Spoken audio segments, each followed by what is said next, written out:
Hello. We're live. It's Julie Santiago here. And I am joined today by our two beautiful clients and graduates. We've got Kelly, just wave for those watching. There's Kelly. And Mie is here as well. Hi, Mie. Thank you both so much for joining us. I'm so grateful that you're both here. And we were just talking before we started, and these two ladies were not in the program together. But there's like an instant crazy thing that happens with the women who go through this program, right? Like you know each other, but you don't know each other. Mm-hmm. Right? It's true. Because you've gone through this program. So we're going to talk a little bit about what led you here and all that. I'm just so glad that you're here to share your journeys. You have both had incredible transformations, and you're here today to just talk to me about them, to celebrate, and then to share with the other women who are watching, who are listening, about some of the changes that you've made, right? So if anybody is struggling what you were struggling with, they will gain some insight from hearing what you have to say. So let's just start. Kelly, I'll have you start, and then Mie, I'll have you start after, just since Kelly, you started the program first. Just tell everybody a little bit about like kind of what you do, a little bit about your home life, and then what led you to join the program. Sure. So my name is Kelly. I live in Jacksonville, Florida, and I am an OBGYN. In the era of COVID, it's a little interesting, but I joined the program obviously pre-COVID, and my job is, as you would imagine, it's unpredictable. One might think you have control over your job, but you really don't. Babies do what they want. But I love what I do most days, most times. I was in a marriage that was not going very well, and right at the time I was joining the program, I was towing the line at the Chicago Marathon. And I just wanted each mile to tick off one negative thing. I just wanted to throw off something because it was too heavy. It was too much. I wasn't happy with everything going on in my job. I wasn't happy at home. And so each mile, I sort of thought to myself, what can I toss off? What's going to make me lighter? And when I crossed the finish line, had the usual celebration, but it was just a few days later when I was back at home, I ran across Julie's Facebook page, and I thought, this is what I needed. This is what I needed. I needed to get rid of 26 things so that I could be open to receive this. And so that's how I started the program. I started right after the Chicago Marathon because I was able to hear the message and receive it. That's awesome. Thank you for sharing that. So your journey with the marathon and what you did during that marathon is so beautiful and so powerful. One of the women on our team has run, I think, 8 marathons, and it continues to blow my mind. So you were running a marathon. Things weren't, you loved your work, but also things weren't great at work and things weren't great at home. And do you remember how you came across us? How'd you find us at first? I was icing my knees on my couch, flipping through Facebook, and it came up. It came up, and I dropped in. I looked around, and I scheduled my call with Aaron, I think like within a few days. Yeah. Okay, great. So we'll loop back to talking about a little bit, like specifically of kind of what you were struggling with work, and even maybe a little bit at home, whatever you want to share about that. We'll loop back to that in just a sec. Sure. Mie, will you pick it up and same? Tell us, kind of where you live and home life and job and what led you to seek us out. Yep. So my name is Mie. I live in Los Angeles. I'm in advertising. And I think for me, actually I got married last year. So overall, I was happy. Things were going well, but I was kind of I wasn't completely fulfilled. And I think one day my husband's like, why are you always chasing after something? Can't you just be happy with what we have? And I'm like, what's that about? And I think that was kind of lingering in my mind. And I joined in April, so it was after COVID. I think I had a little bit more time on my hand. Of course, I'm working from home. And same as Kelly, I ran across, on Facebook, your ad, and I looked at the video of Julie talking, and everything resonated with me. I'm like, this is exactly how I feel. I feel like I just have to take action. And I think that's why I sent an email or called. I forget which one it was, but then that's where the whole journey started. The whole journey started with that breakthrough call, which we'll of course talk about later towards the end of the call, because if we know that we can help you, you should totally book a call. But Mia, I like that. It's different, right? I mean, every woman has that moment that leads her to take action, and it's always different for every single woman, right? So for Kelly, there was like some rocky stuff happening at home and at work. You had just run this marathon. You were shedding, and then you were ready to start rebuilding in a way, maybe to continue shedding a bit more, but then begin to rebuild. Something was calling you. And then Mie, it for you was more like there was this kind of like ennui, right? Like this general dissatisfaction. And your husband noticed. And that sparked something in you. So I'd love, Mia, if you could tell us a little bit about the dissatisfaction. Like, how was that showing up in your life? Was it showing up how was that actually showing up for you internally? And then did anybody notice externally? Well, I think my husband noticed. I'm sure it came up externally, but for me, it was more about I've been in advertising for my entire life. I'm originally from Japan. So I moved from Japan to the United States 10 years ago, and I've been in the same company for 10, 11 years. So I was like, I want to do something different, but I don't know what it is. And I was constantly looking for something different. Yeah. And I'm like, what is that? What is that? And of course, I'm not unhappy at work. But I'm like, I've been here for 10 years advertising. Everyone keeps on moving to different places. Like, should I be moving? Should I not be moving? And I was always chasing after something. I just didn't know what it was. Mm-hmm. And that made me unfulfilled, not focused, just not balanced. Yep. And yeah. Great. So those are big words we'll pull out. Unfulfilled, not focused, not balanced, and always feeling like you're chasing something. And then on the outside, just curious, because we see this a lot. Like, did it look like your life was pretty good on the outside? Yes, I think so. Yeah. Like nobody would have guessed you were feeling that, except of course your husband, who lived with you every day. Mm-hmm. Everyone was like, she's recently married. She went on a honeymoon. Like everything was kind of rosy from the outside, but I was not fully there yet. So was it more for you, a feeling like not able to name exactly what it was, but something was off and you weren't sure what it was? Yeah, it was. I just felt tired of constantly chasing after something I didn't know what it was, and I couldn't feel fully content. My husband is very confident with himself, so he's content as who he is. I'm sure you will talk to it later, but we talk about it's not about what you're doing, but it's about who you are. And he was very happy with who you are. But I always chase after what I'm doing, and I didn't understand that difference. Got it. That's huge. I love that. So there was a lack of satisfaction with life because you were always chasing and doing, and you didn't actually just know how to sit and be who you are, be content with where you are, with what you have. It was looking for something on the outside. But that actually was I call that feeding the hungry ghost. It was never actually fulfilling the way that you needed it to. Okay, great. That's tremendous. Pin that, loop back to that too. Kelly, how about you, babe, on the outside? Internally, what were you feeling? Just stack a little bit more, if you will, right? Because you loved your job, but there was something going on, right? What do you think really led you to us? I think you work so hard to get to where you are. And being a physician, you have to choose a specialty. You have to narrow your focus.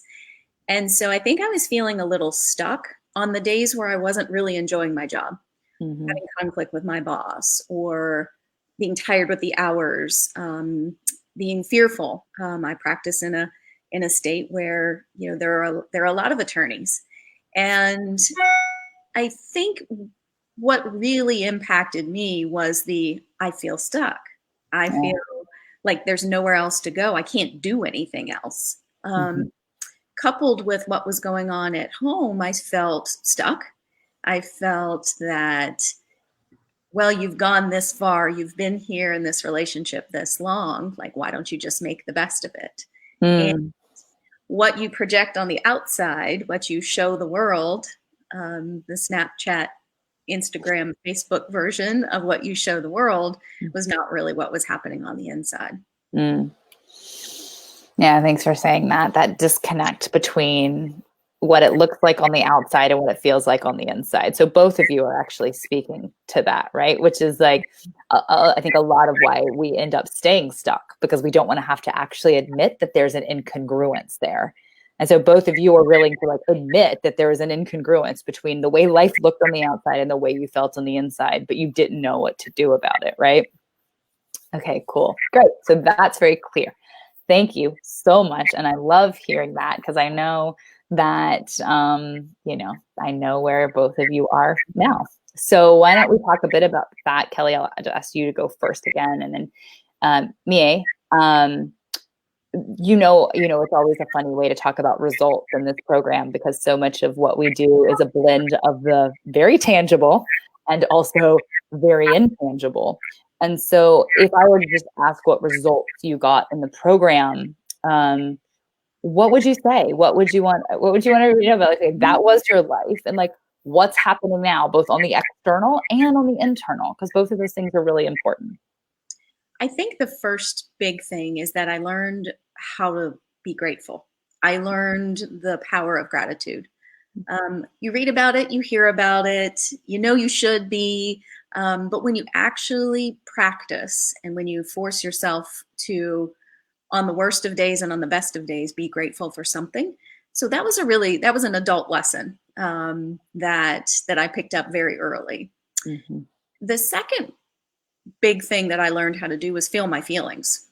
I think that was my biggest obstacle, was not being able to feel my feelings. There were a variety of reasons. There was always a reason why you shouldn't, you couldn't, it wasn't going to serve you. It would make other people upset. And so when I really learned to harness the power of my feelings, listen to what it was trying to tell me, I could create the result that I wanted, create the outcome that I was looking for. And I think the other big thing that I learned, the result that I took away, was really just knowing myself. I find myself even today circling back to some of the mantras and some of the language that we use in the program. The obstacle in the way is one of my favorites. I can be sitting at work and I can be, here's this huge project. There's procrastination, just overwhelming procrastination feelings. Okay, why am I feeling this way? What is the outcome I'm looking for? I want to feel better on the inside. What does that look like? Baby steps. The obstacle in the way is what you want to do. So I really learned how to stop, sort of take an inventory, and then proceed. Mm-hmm. We teach our children to stop at the edge of the street before you cross the street, look both ways, and then when it's safe, go. So I feel like I learned how to do that, but not in a way that was going to hold me back. I was never going to stay on one side of the street, but I was going to proceed once I took stock of what was going on around me and what was going on inside. So before, I love all of those. There's like so many different pieces to that, around like feeling your feelings, knowing yourself in a better way, learning to talk to yourself in a different way, learning how to kind of move through procrastination. But I think like there's like the flashing lights one for me is always like, I know myself now. Absolutely. Right? Which is so intangible, but what does that mean? Like, what does that actually mean to you? And then how has that spilled over into the tangible external life? I think one great example that I can provide is in my work situation, or even in my home life, I felt like I was a victim to my circumstance. And when I really learned who I was, I learned why I would respond the way I responded. I learned why I was being triggered. I learned what I was fearful of. And so that knowing yourself, it just takes on so many different avenues, that it's that stop, evaluate, proceed, and not judging yourself while you're doing it. Has that impacted how you show up at work? I'm curious because I know there's that tornado thing that you've shared with us before about like what it's like being, a physician, an OBGYN during these times. Like, how do you feel like these tools have supported you in your career, in a way? Absolutely. I think initially when I started the program, I was feeling lost and frustrated and dead end, and Mm-hmm. and all of the tools that I've learned in the program allowed me to, number one, be grateful for the things that I do have, and Yeah. to take stock of the things that weren't going well and really evaluate, are those important to me? Or are these important to someone else? It's Mm-hmm. important to me. Let's move forward. Let's think about how we're going to proceed. And I think I don't want this to come off as big headed, but I feel like I am able to help others because I know myself as well as I do. When Yeah. others come to me to ask me, or they're swirling, I can generally come up with just one thing to leave them with that I hope just sits well within them and gives them an opportunity to try it, try whatever it is. There's nothing big-headed about that. Mie, I'm going to tag you in just a second because she's nodding her head. Like, for those of you who aren't watching on video, Mie is nodding her head because that's very true. I mean, we talk so much about what feminine leadership looks like in the program and how personal development and professional development are, deeply intertwined. And so knowing yourself, Kelly, like not only impacts you in your internal world, but it also impacts your ability to lead, right? Because then people come to you and you are more skilled and equipped to be a leader, right? Because you know yourself and are more confident in yourself. Knowing yourself leads to confidence. Right. Confidence leads to being able to show up, right? So witnessing that, because I've witnessed that happen for you over the past, almost year since you've been in our world. Thank you.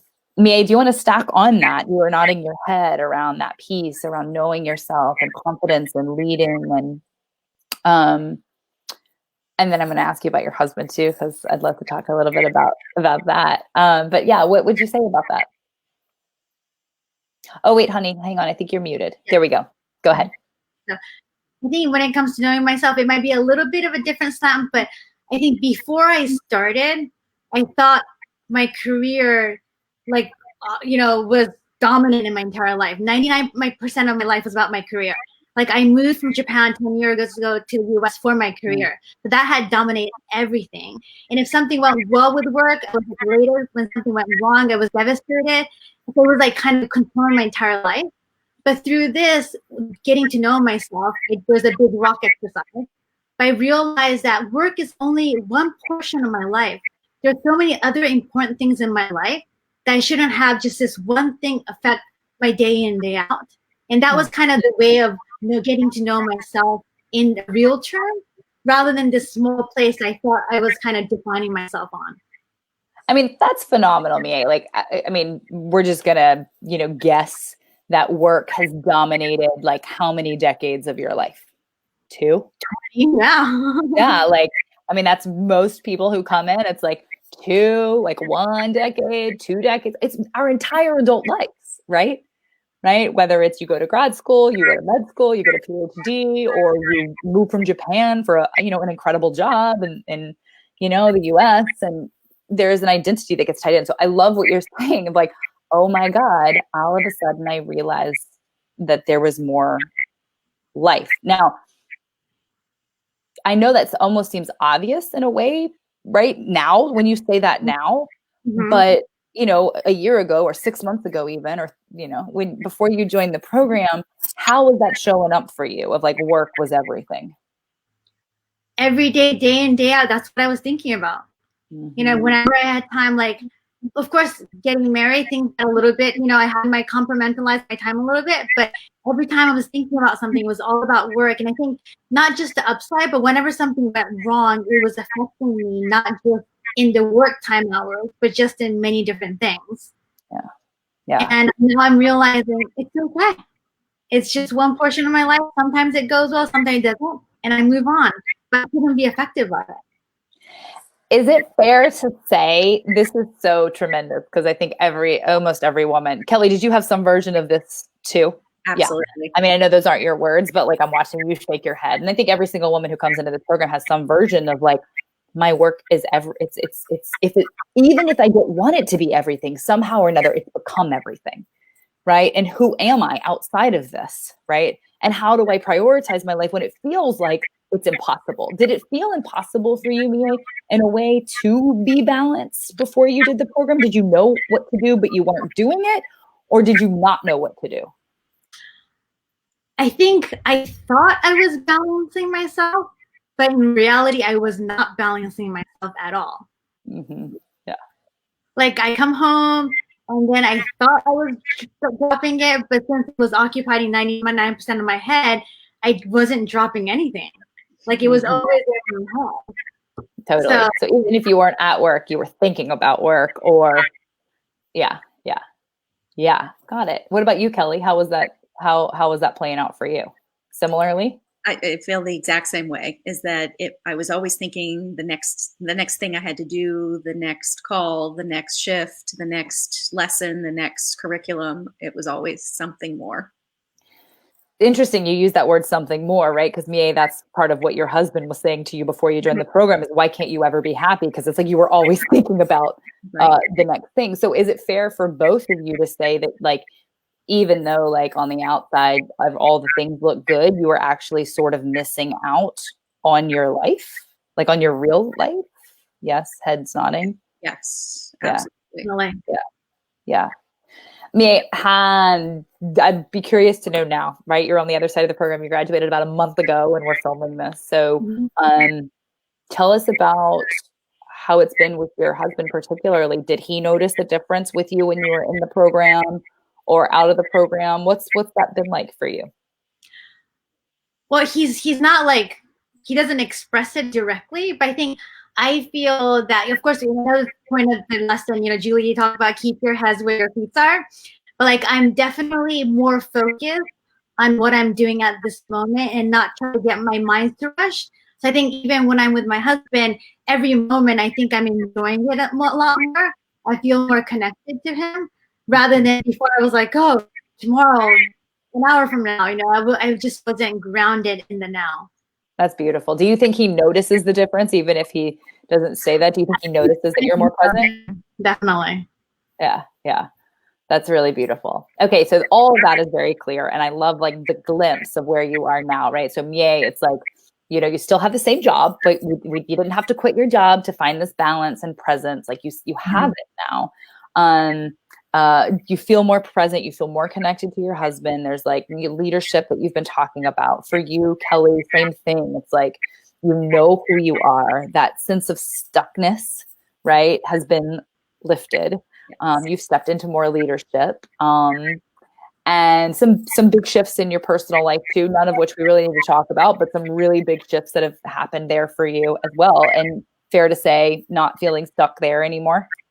Definitely not feeling stuck. And that's probably one thing that I 100% agree is that when you prioritize and you are where your feet are, you recognize where you haven't been. Mm-hmm. Mm-hmm. Will you say more about that? I really like that. I think, Mia, you alluded to it. It's you thought you were balanced. You were looking through the lens of where you were, and everything seemed balanced and fine. And for you, it sounded like maybe an external force. And for me, it was the opposite, is that everything was just feeling broken to me on the inside. And so I think in order to really understand where your feet are, you have to admit that you haven't been there. You have to take stock. You have to, and the big rocks exercise was perfect. What's important to you? And then how much time have you been dedicating to that? When was the last time you fill in the blank? So I think you have to really understand that in order to get unstuck and be where your feet are, you have to recognize that you've been stuck. I think I love Mie is nodding her head. And I just want to kind of pull something out here that Kelly's saying, that Mie is saying as well. that ultimately it takes a lot for successful, professional, badass, ambitious women to really admit when they are stuck or not feeling great or feeling like there's something more and unsure what to do. Like there takes a tremendous amount of courage, a tremendous amount of courage to be like, you know what? I'm not okay with this. This isn't okay. There's got to be something more. But I'm not exactly sure what that is. Something's got to change. I don't know exactly what to do it. So I really like what you're saying, Kelly, that like the first step is no longer lying to yourself. Correct. Right? Both of you are nodding your heads. Yes. Like you have to get real about the pain that you're in and about maybe how you're settling. And we hear this a lot from the women that we talk to. It's like, oh, it's not that bad, right? It's not that bad, you know, because of course we all recognize the privilege in a way that we have. It's not that bad. Could it always be worse? But that's really one of the ways that we are just playing small, right? And justifying not totally living at our full potential. Yeah. Absolutely. So if you were to share, either of you, Mie, I'll ask you, and then Kelly, just any big takeaways, like for anybody who's listening, who maybe like having that conversation with themselves like you were, you know, before you joined. You're like, I'm stuck. I'm not sure what it is. Do I really need support? Like, what are the big takeaways that you want everyone listening to know and to understand, whether it's about something from the program that you learned or something you just want them to know about their lives and what's possible for them now that you're kind of on the other side? What would you say? Well, I think first, what was really, there's a lot of great things about the program, but there's tons of, modules. Unless you do it, you won't know it. But there's so much lessons that you kind of need. Of course, when you live every day, it is obvious when you think about it. But unless it's taught that way, you actually don't practice. So there's a lot of modules you learn how to kind of organize your thought, how do you behave properly. Like there's tons of lessons within the course of the year. Like, oh, so one thing I wanted to say, like there was a course, a module that talked about purpose. And they talk about, your purpose is any moment that makes you feel useful, inspired, and alive. And that was a huge aha moment for me because I was always searching for my purpose. And I thought the purpose has to be something big and sexy and something I could show off to people. But when I heard it's something that you feel useful, inspired, alive, I'm like, that is something I could feel every day and I could build on. So there were so many wisdom to kind of reprogram your mind and feeling to, lead yourself to the right steps. I think that was that was the best gift that I got. And then second is, within the program, there is this, session that we have every week with all the other sisters and just hearing everyone else's journey and learning from it and kind of helping each other and cheering on to each other.